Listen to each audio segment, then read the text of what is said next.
இறைமைந்தன் இயேசு கிறிஸ்துவின் நாமத்தினாலே அன்பின் வாழ்த்துக்கள்.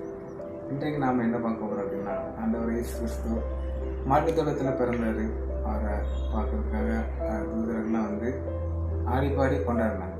இன்றைக்கு நம்ம என்ன பார்க்க போகிறோம் அப்படின்னா, நட்சத்திரத்தை பற்றி பார்க்க போகிறோம். ஸ்டார்ஸ். சரிங்களா? அதற்கு ஆதாரமாக மத்திய எழுதின சுவிசேஷம் 2ஆம் அதிகாரம் 9ஆம் வசனம் 10ஆம் வசனம் நான் வாசிக்கிறேன், கேளுங்க. ராஜா சொன்னதை அவர்கள் கேட்ட போகையில், இதோ அவர்கள் கிழக்கிலே கண்ட நட்சத்திரம் பிள்ளை இருந்த ஸ்தலத்திற்கு மேல் வந்து நிற்கும் வரைக்கும் அவர்களுக்கு முன் சென்றது. அவர்கள் அந்த நட்சத்திரத்தை கண்டபோது மிகுந்த ஆனந்த சந்தோஷம் அடைந்தது.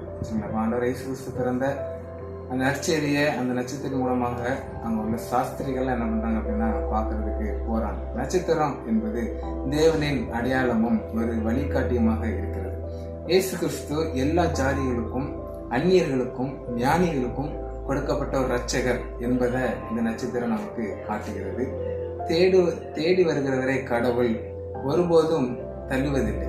சரியான இடத்திற்கு அவர் என்ன பண்ணுகிறார் அப்படின்னா கொண்டு போய் சேர்க்கிறார். அப்போ அந்த நட்சத்திரம் என்ன பண்ணுது அப்படின்னா, இவங்க பாவிக, இவங்க ஏழ்மைக, இவங்க தாழ்மையானவங்க அப்படின்ற நம்ம நீங்க வானத்தை நைட்டு பார்த்தீங்கன்னா நட்சத்திரம் எல்லாருமே என்ன பண்ணலாம், பார்க்கணும். அதே போல ஆண்டவர் இயேசு கிறிஸ்துவ நம்ம எல்லாரும் என்ன பண்ணணும் அப்படின்னா தேடி போகணும் அப்படிங்கிறதுக்காக என்ன பண்றது அப்படின்னா அந்த நட்சத்திரம் ஒரு வழிகாட்டியா ஒரு முன்மாதிரியா இருக்கு. சரிங்களா? கிரேகோரி நாசியஸ் அப்படிங்கிற ஒரு ஸ்காலர் சொல்றாரு, நட்சத்திரம் வானத்தில் இருந்தாலும் அதன் இயக்கம் தேவன் திட்டத்தில் இயங்குகிறது.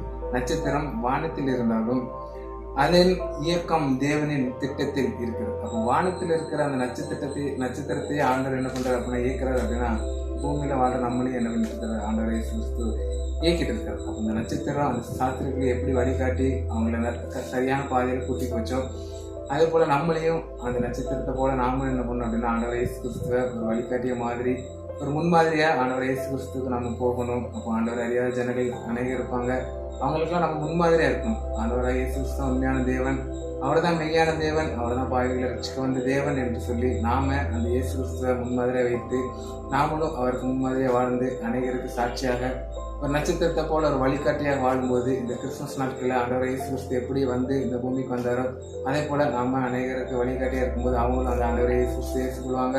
இந்த கிறிஸ்துமஸ் நாட்களில் அவங்களுக்கும் ஆசீர்வாதமா இருக்கும். இப்படிப்பட்ட வார்த்தைகளை தேவனை நாம் ஆசீர்வதிப்பாராக. இந்த வேலையை பார்த்து கொண்டிருக்கிறவங்க எல்லாரையும் ஆண்டவர் ஆசீர்வதித்து வருகிறாராக. ஆமென். தேங்க்யூ.